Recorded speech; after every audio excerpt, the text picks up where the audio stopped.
نحمده ونصلي على رسوله الكريم أما بعد فأعوذ بالله من الشيطان الرجيم بسم الله الرحمن الرحيم قالوا يا أبانا استغفر لنا ذنوبنا إنا كنا خاطئين قال سوف أستغفر لكم ربي إنه هو الغفور الرحيم صدق اللہ العظیم۔ میرے محترم بھائیوں اور بہنوں،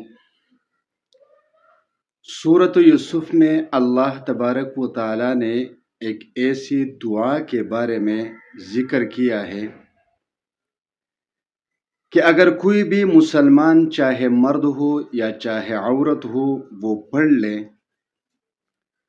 تو یقینی طور پر وہ گناہوں سے دھل جائے گا۔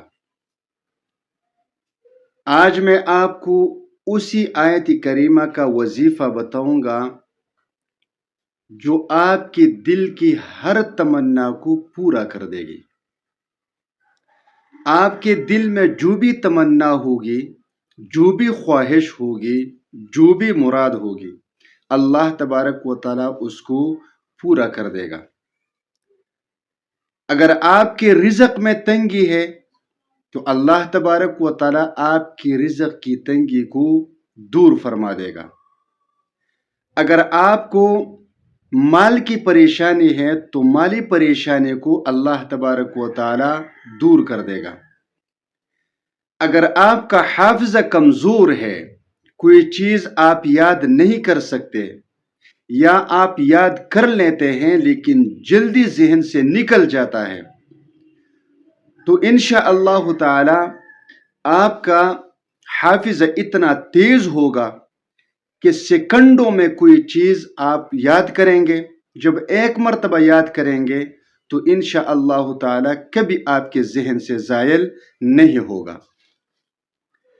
کبھی کبھی ایسا ہوتا ہے، رسول اللہ صلی اللہ علیہ وسلم فرماتے ہیں کہ انسان اپنے رزق کے پاس پہنچ جاتا ہے لیکن اچانک اس کے اعمال خراب ہو جاتے ہیں، تو کسی ایک عمل کی خرابی کی وجہ سے وہ شخص اس رزق سے محروم ہو جاتا ہے۔ تو رزق کی تنگی، مالی پریشانی، اس کے علاوہ صحت کی پریشانیاں، اس کے علاوہ رشتہ داروں کی پریشانیاں، کاروبار کی پریشانیاں، رشتے کی، محبت کی پریشانیاں، یہ جب آ جاتی ہے تو اس میں ہمارے اعمال کا ایک بہت بڑا دخل ہوتا ہے، اور ہمارے اعمال کی وجہ سے اللہ تبارک و تعالیٰ کی رحمت ہماری طرف متوجہ نہیں ہوتی اور پھر ہم مسائل کا شکار ہو جاتے ہیں۔ اسی طرح زیادہ گناہوں کی وجہ سے انسان کا حافظہ کمزور ہو جاتا ہے۔ آپ دیکھیے صحابہ کرام، رسول پاک صلی اللہ علیہ وآلہ وسلم کے احادیث ان کو لکھنے کی ضرورت نہیں تھی، ان کا قوت حافظہ اتنا مضبوط تھا کہ ایک مرتبہ وہ ایک لفظ سنتے یا دیکھ لیتے تو کبھی بھی وہ نہیں بھولتے، اس لیے ان کو کتابوں میں احادیث کی ضرورت نہیں پڑتی تھی۔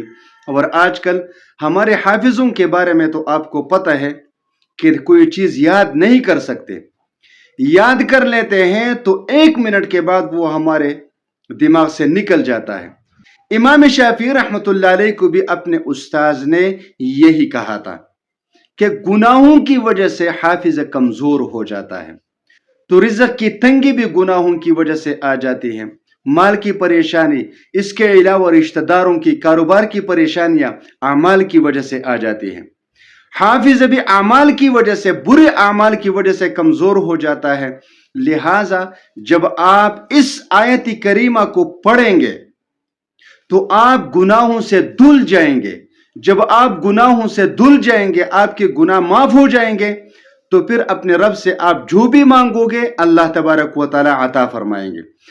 سورۃ یوسف کے بالکل آخر میں اللہ تبارک و تعالی نے اس آیت کریمہ کو نازل فرمایا ہے، اور اس سے پہلے حضرت یوسف علیہ السلام کا پورا واقعہ پڑھا ہے کہ حضرت یوسف علیہ السلام کے 11 بھائی تھے، اور ان بھائیوں نے حضرت یوسف علیہ السلام کو موت کے کنویں میں پھینک دیا، موت کے کنویں میں، کیونکہ اس وقت حضرت یوسف علیہ السلام کی عمر مبارک اتنی نہیں تھی، وہ باپ کا چہیتا تھا، چھوٹا تھا، تو ان بھائیوں نے حضرت یوسف علیہ السلام کے جس کنویں میں پھینکا وہ موت کا کنواں تھا۔ اللہ تبارک و تعالیٰ نے حضرت یوسف علیہ السلام کو اس موت کے کنویں سے اٹھا کر مصر کے تخت پر بٹھا دیا۔ اب حضرت یعقوب علیہ السلام اتنے روتے تھے کہ اس کی نظر چلی گئی تھی، آنکھیں اس کی چلی گئی تھی۔